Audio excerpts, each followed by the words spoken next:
bukan suami ke? Engkau, Zulin, sepatutnya engkau bagi aku peluang untuk berbaik dengan Irsyad. Bukannya ambil kesempatan. Ambil kesempatan? Ya, aku nampak sendirilah.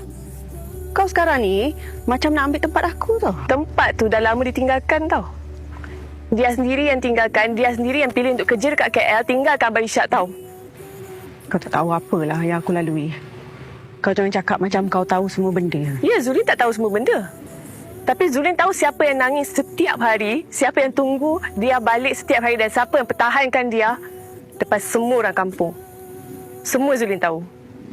Yelah, sekarang ni aku dah balik kan. Aku nak perbaiki semua. Perbaiki.